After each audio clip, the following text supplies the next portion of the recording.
Okay. All right. I think we are live. So, hey, what's going on, everybody? Welcome back to the YouTube channel. Today is Thursday, March 22nd, 2018, and I'm here with Rob Viglione of ZenCash. You want to take a second to introduce yourself, Rob? Sure, absolutely. So first of all, thanks for having me, Sam. I really appreciate this. I'm a co-founder and team lead for ZenCash. My background, I come from a physics and math background, and then I kind of transitioned into financial economics for my PhD. And I teach, actually, now I'm an adjunct professor at the University of South Carolina, where I teach Bitcoin and blockchain to our honors program. And I have the pleasure of running 50-person team for ZenCash right now and helping, I think, do some really, really cool things with the project. Awesome. Where are you? Where is ZenCash located and based out of? So we're actually all over. I'm in South Carolina right now. My other co-founder is in Atlanta, Georgia. But actually, we have a big part of our team is in New York City. We have our core blockchain guys are in Los Angeles. We have some guys in San Francisco, and then we have a really big European contingent. One of our software directors in Milan, Italy. We have a Czech development team. We have a Lisbon team. We have a big UK team, and now we're expanding into Asia much more aggressively as well. So we are kind of all over the place. Awesome. By the way, I just sent you a link to the YouTube channel on Skype there. So if you want to share that, feel free. But why don't we talk about how did ZenCash start, and why the blockchain, and what's kind of your background with all of it, and how you created ZenCash. Absolutely. Here, so I'm blasting this link out to our community. One thing that you'll find about our project is we have a pretty awesome community. It's a grassroots project, and I hope it always stays that way. And it's been great. So we'll probably have a bunch of Zenners joining the stream. But so I mean, my background, I'll tell you, I came into Bitcoin. I was lucky is being part of this libertarian cypherpunk group from the beginning that I guess Satoshi theoretically came out of, where we were really looking for a way to separate money from state. And when Bitcoin came around, I just thought, this is incredible. We finally did it. So fast forward then a number of years, I was actually in Afghanistan working when I started really getting involved in the Bitcoin community. And I started actually evangelizing the technology to people in Afghanistan.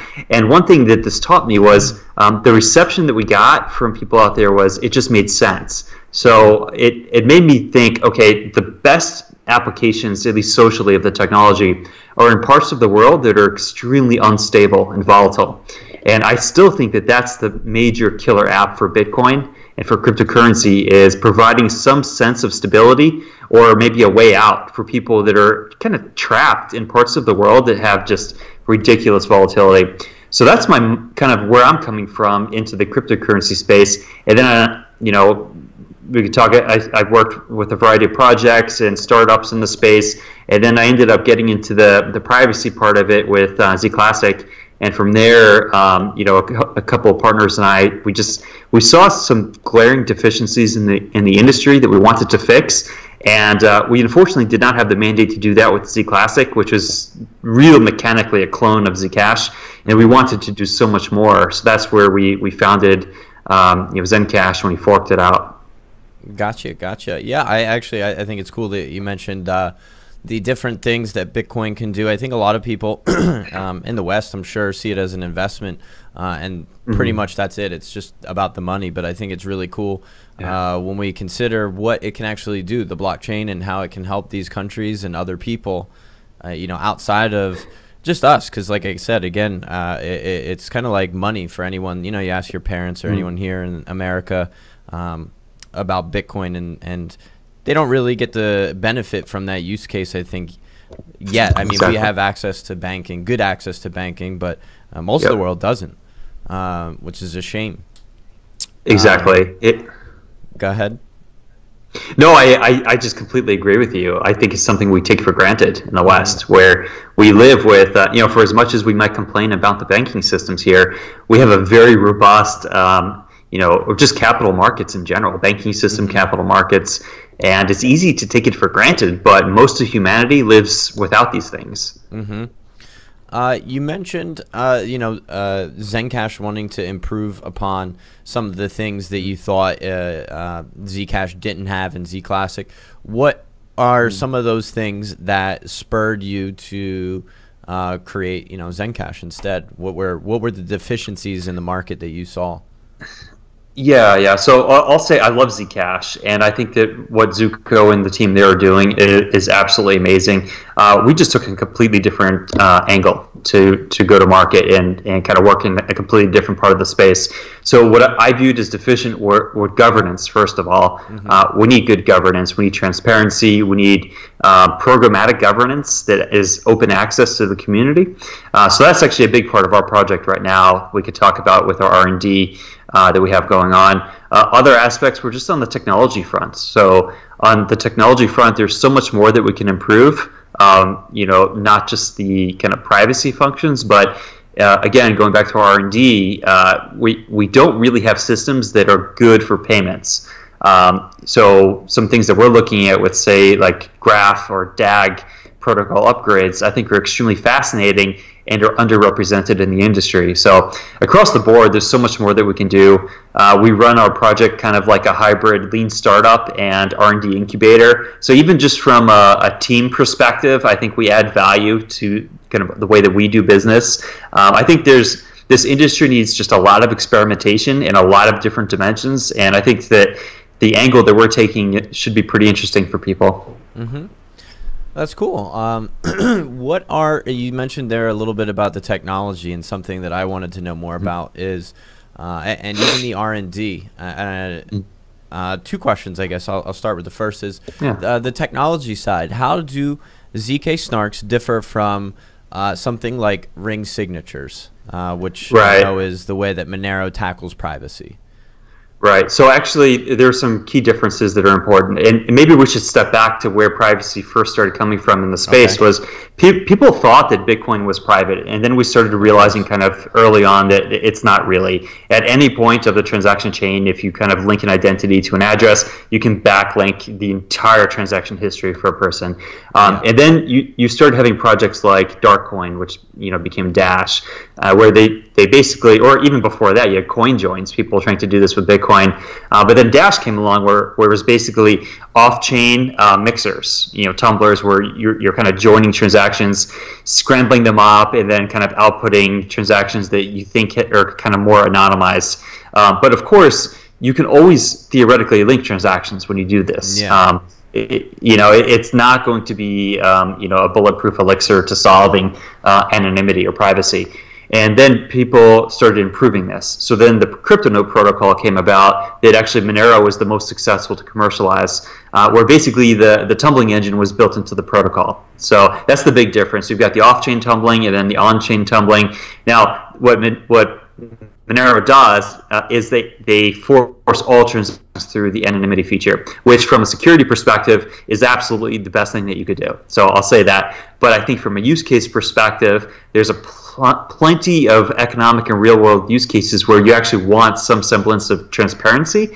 Of course. And an example that I always use is, for instance, like our nonprofit, our treasury. We want the world to see everything that we're doing. We don't want every transaction that we do to be anonymous, right? And there's a whole bunch of business applications where you absolutely have to be accountable to, say, shareholders or some regulatory agency or something, right? So there's a huge part of the economic domain that requires transparency. So I think that forcing every transaction through a mixer is not the optimal solution to scale to mainstream. So then Zcash came around where they actually commercialized snarks. So so snarks basically, the thing is, you're forcing it at some, or you're kind of you're separating the kind of transaction chain into like almost two layers. Okay. So you've got the normal chain with kind of, your Merkle tree that represents all transactions, and then you associate, say, like a separate thing which we call a commitment set. So basically every transaction that you want to go to a shielded address, as we call it, is basically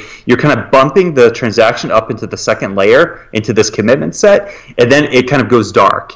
And then when you want to use that coin again, you can kind of bump it out of that second commitment, or the second layer of the commitment set, back into the first layer, and then start using it the way you would a normal Bitcoin transaction. So the important thing is you're dissociating the transaction, between sets, so that effectively what this does is that whenever you send a transaction to a shielded address, the world can see on the blockchain that a valid transaction occurred. There's no double spending. All of the protocol rules were obeyed. But you can't see who sent what to whom. So you have no idea, the sender, you have no idea about nothing, no information about the receiver, and you have no information about the payload or the value that was transmitted. Or in our case, we also have a messaging protocol that we transmit using snarks. So you can't, there's no way you could even see a message that was sent.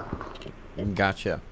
Talk to me a little bit about how you see privacy in real world use. So I think a lot of issues, specifically early on with Bitcoin, is you kind of alluded to it when you said, everyone thought Bitcoin was originally private, and then as time went on, we learned that it's not. It's all traceable through the blockchain, and it's actually rather transparent.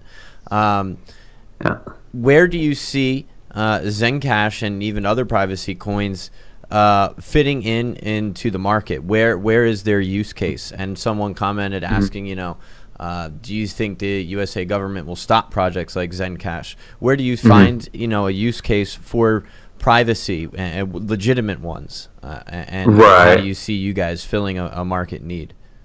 Sure. So, what we're doing is we're building out a whole platform and a whole ecosystem it's built on privacy, but that's not the full value proposition for us. Now, I do think that there's a ton of real world use cases for privacy.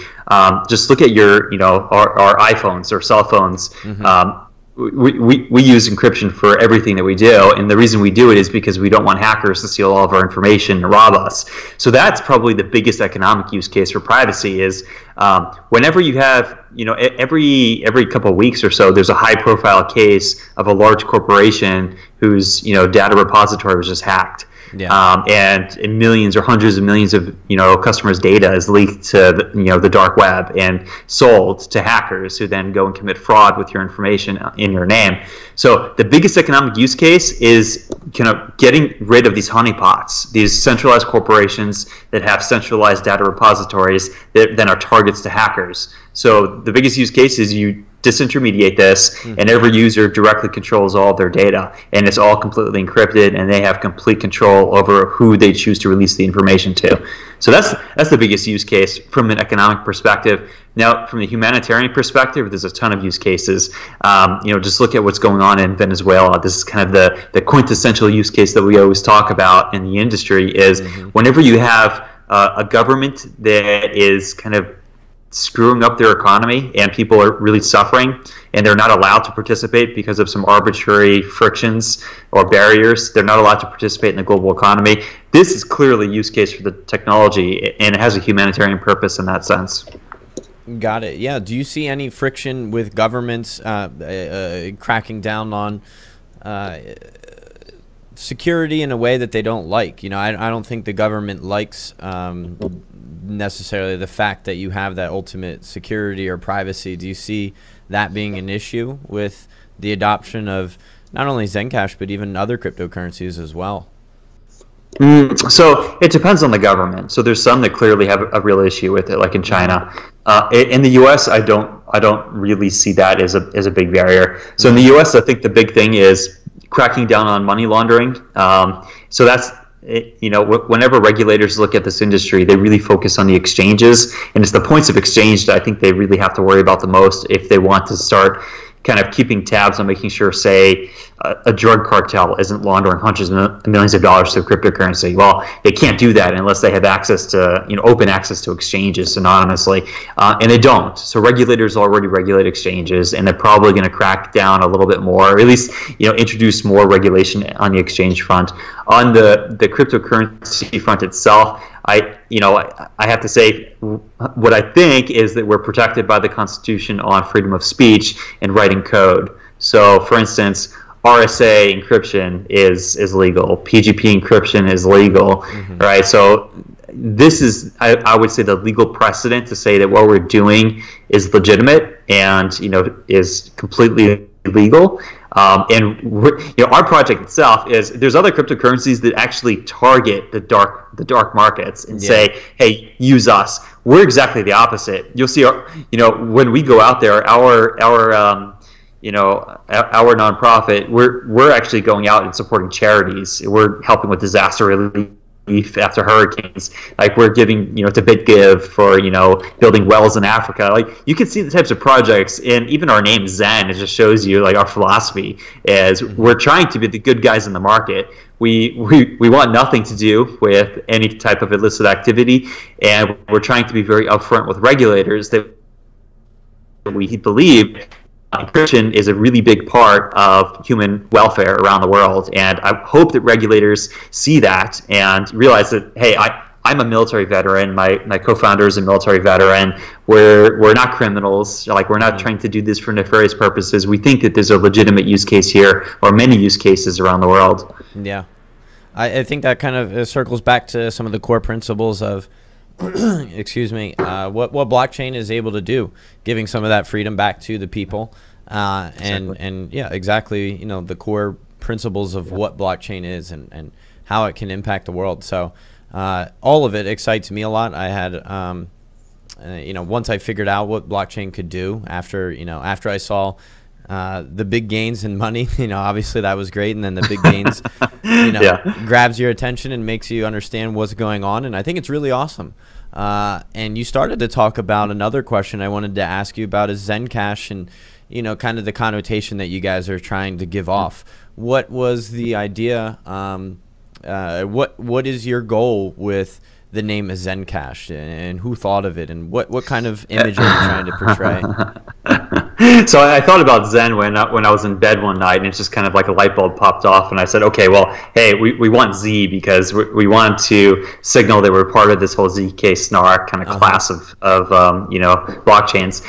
So we wanted something with Z that kind of conveyed our philosophy, and Zen just seemed perfect, right? Like, what really, the way that I describe our project to people is, we're creating a virtual nation that has no borders, no barriers to entry, and we welcome anyone in the world to come and participate.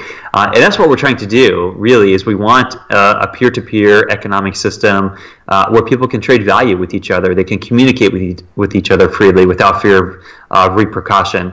So, I mean, this translates into the types of products that we're creating. It translates into the way that we handle we work with our community. And one example there is, we're the first cryptocurrency to stand up a dedicated support system, like a help desk, where if you have an issue with, say, a wallet or a secure node, you can actually talk to a human being right away. And really? So we pride ourselves on, we respect our users as if they're extremely valued customers and human beings, which is, even for some of the big exchanges, is something that they just don't do in this industry. So if you don't mind me asking, how do you fund that, having a help desk as a decentralized cryptocurrency?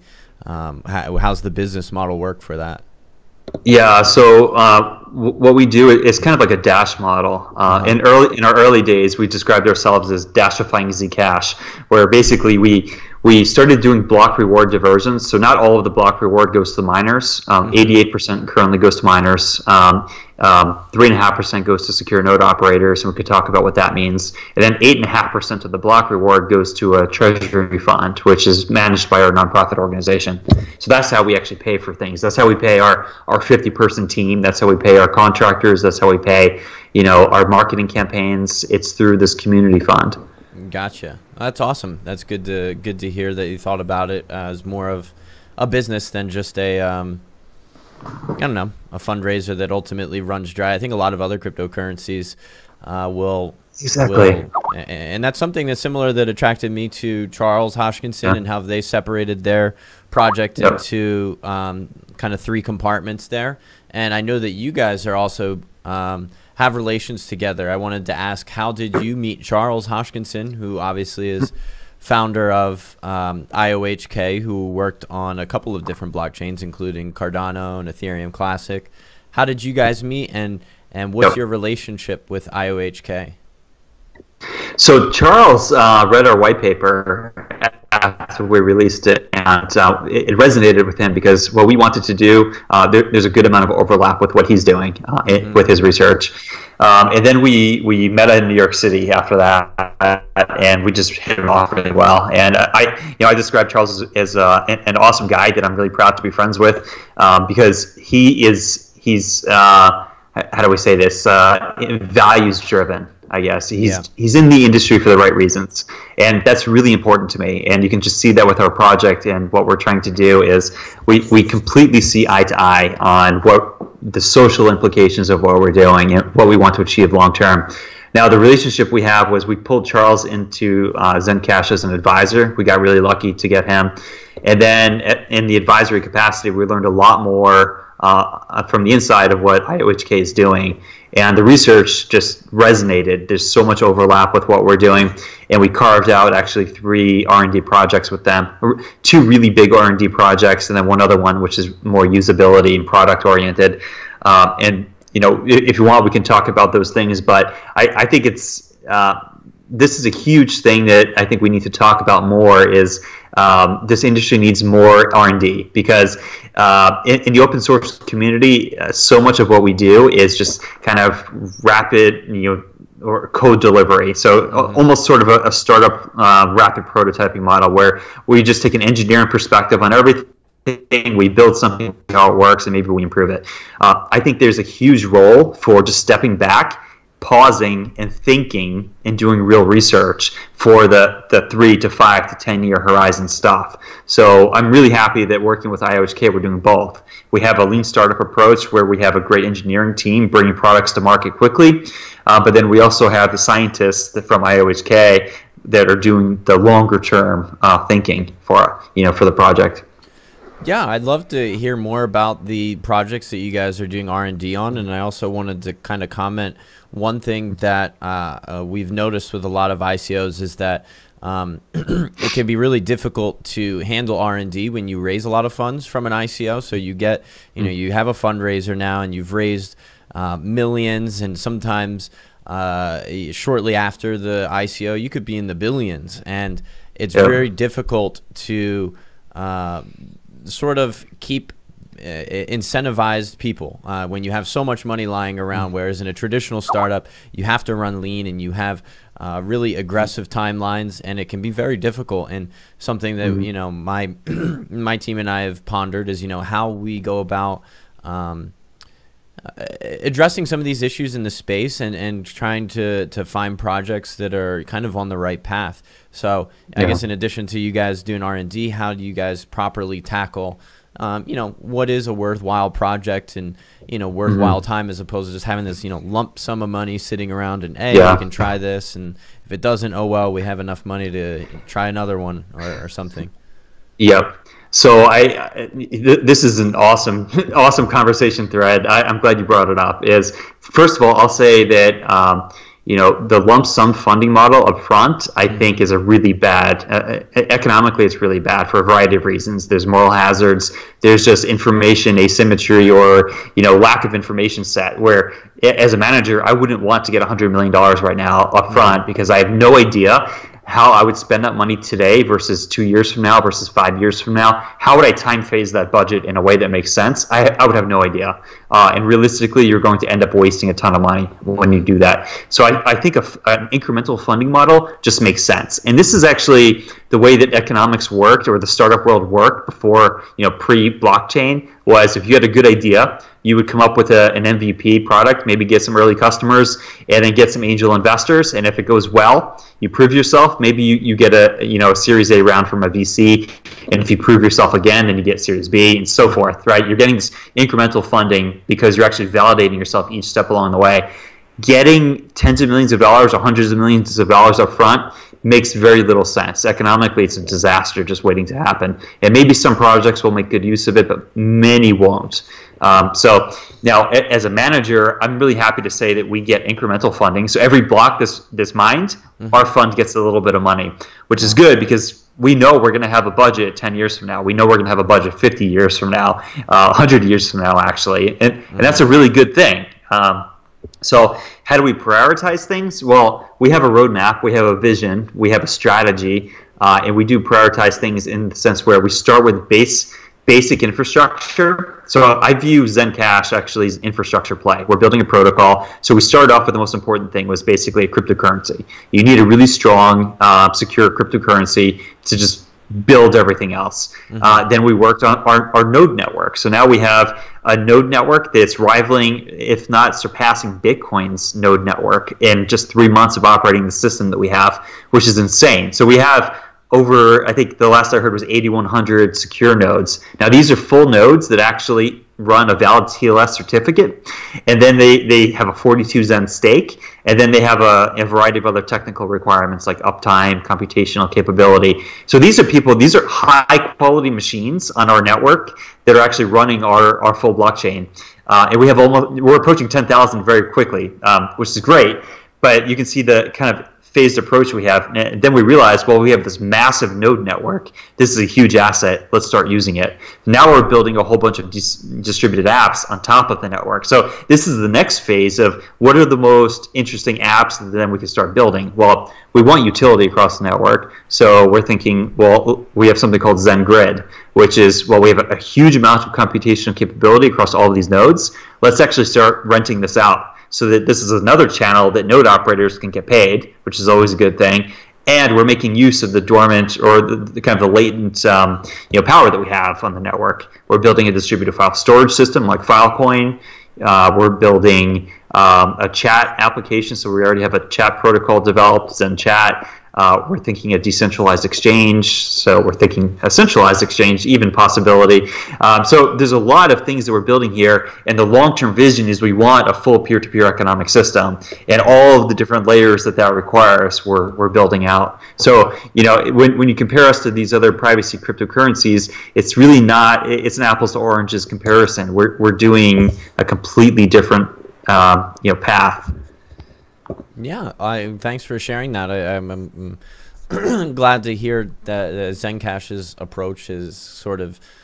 I like it. It sounds like you guys thought out pretty well how you guys would develop and run as a company. And even though you may not know today what the next several years looks like, and, at least you're kind of planning for it properly. This is kind of just an arbitrary side question. I know that the circulating supply for ZenCash is pretty low. What went into the thought process of selecting that, and what are kind of the parameters that decide that final amount? So when our thought process was, we're innovating across a whole bunch of dimensions here. Let's just for the areas that we're not looking to innovate, like the money supply, let's just stick to Bitcoin. So actually, our money supply path is identical to Bitcoin. It's just we would be in like Bitcoin in 2010. So that would be the supply comparison. Yeah, got you. Makes sense.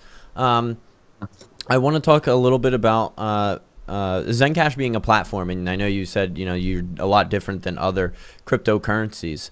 What is the timeline for being able to build something off of ZenCash, like another platform, like Ethereum? Yeah.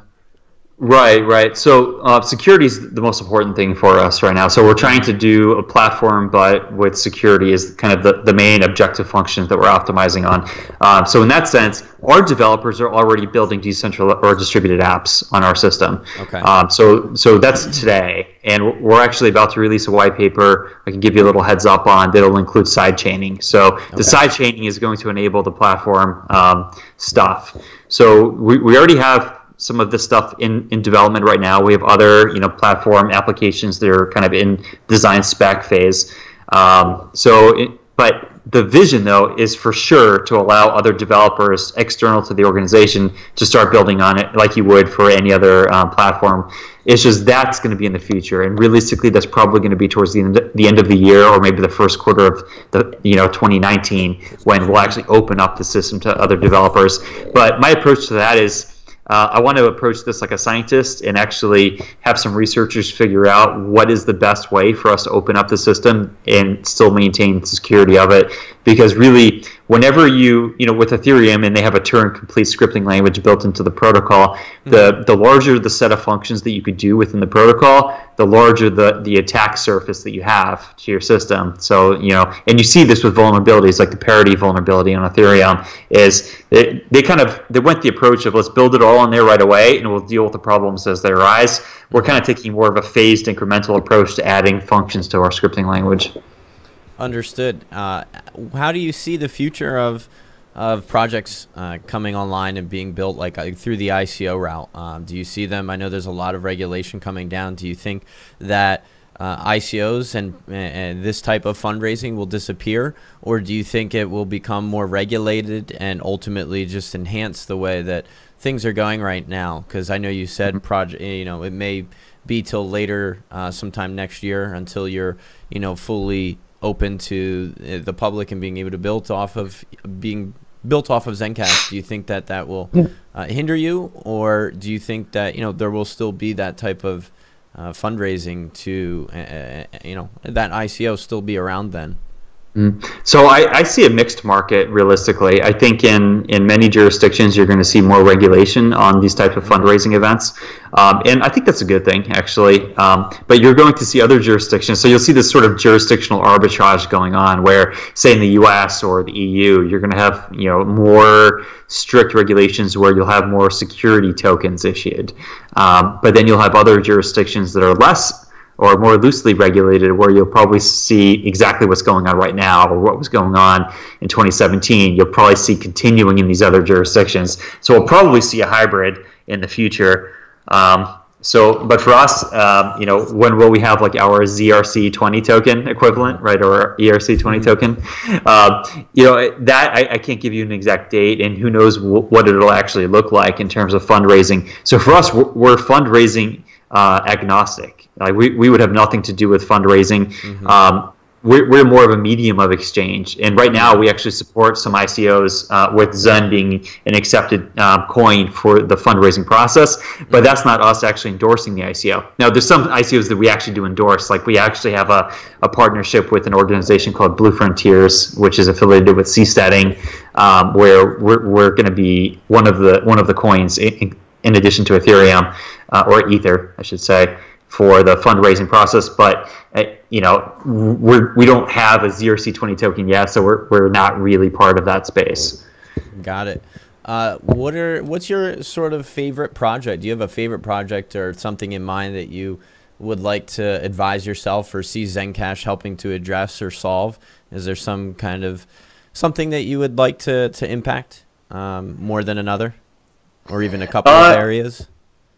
Yeah, I mean, the stuff that we're doing right now is kind of part of my lifelong vision of what I personally hope to contribute to this legacy that humanity has. Is we're working on improving governance. So governance is, I view governance as you can decompose into two ways of thinking. One is how do you allocate resources, and the second is how do you make, say, like system upgrade decisions, like this whole hard fork stuff, like the scalability issues that Bitcoin had a couple of years ago. So we're tackling the first issue, which I think is a little bit easier but still complex. of how do you kind of decentralize governance and create a provably fair system that is open to anyone participating in, that has a voting mechanism that makes sense, is game theory rigorous. So this is actually one of the big R&D projects we have with IOHK, is implementing a governance system. But the idealist in me hopes that we can actually, if we can prove that this is a great governance system for making decisions with ZenCash, I would love to export the governance system to, in my wildest dreams, actually political systems where we know that voting mechanisms in politics suck. They're game theory, like suboptimal. We know that for sure. They're really bad. It would be cool to actually show a better way and have a real life example where we can improve them. Well, I think that's pretty cool. I agree a lot with what you just said. I think there's definitely a much better way that we could do governance, and I think there's a lot of ways. It's awesome, and there's a lot of ways in cryptocurrency to go about it. It's cool to see all the exploration. I think this past year will definitely spur a lot of new innovation. There's a lot of new money that came into the markets. I think you answered a lot of my questions about ZenCash. I found it pretty interesting. I learned a lot more today about what you guys are trying to achieve. Something I always like to ask a couple people is just personal questions. I think it's always great for people to get to know you and who's behind the team. Do you have any children? Are you married or?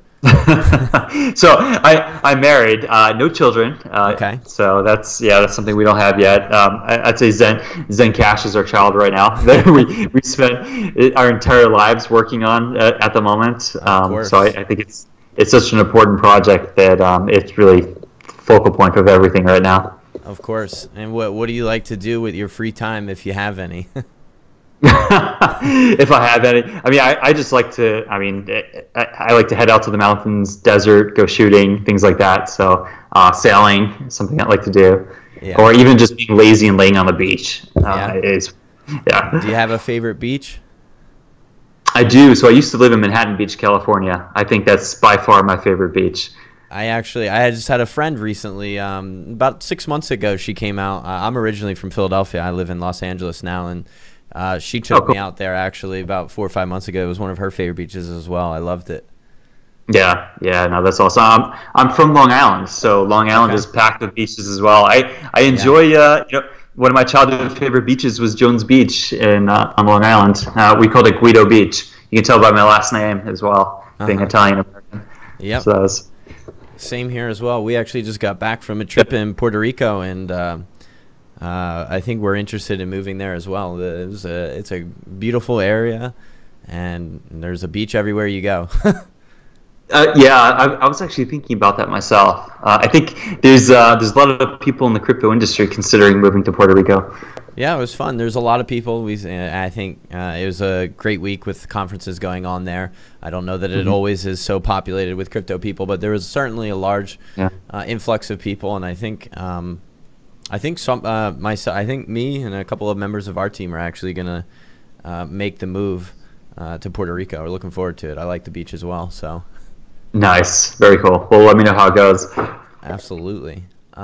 Anything else that you want to share on the channel that I didn't get a chance to cover? Of course, check you guys out at zencash.com. Yeah, that's exactly what I was going to say was, if you like anything they've heard here, like we're a community-driven project, so please just come check us out. Really, zencash.com is the portal to figure out where everything else. It's good. It's good. Everyone has their own kind of personality, and it says a lot when you can get on camera and just explain, an idea without shilling it and Yeah, people tell me I need to do a better job shilling. I'm not a very good shill. When is ZenCash going to be $80? Right? We always get when Moon, when Lambo. My favorite questions. Yeah, of course. All right. Well, thank you very much. We'll be sure to share this on the rest of our social media channels. And I thank you very much. You're welcome back anytime, Robert, to share information. Likewise. Thank you very much, Sam. It was a pleasure. All righty. Talk to you later, Robert. All right. Take care. Bye-bye. Okay. Well, that was ZenCash. Again, thanks, everybody, for watching. Make sure to hit that thumbs up button. And if you're not a subscriber, be sure to subscribe to the channel. and hit that bell for when we go live. If you're wanting to learn more about ZenCash, ZenCash.com, not .io, is their website. And check them out. They are a very interesting, unique privacy coin. They are kind of partnered with IOHK, which is Charles Hoskinson's company, and they tackle security, privacy, and platforms in a way that is pretty unique from other privacy coins. So thanks everybody for watching, and I hope you all have a great day. Talk to you guys all later.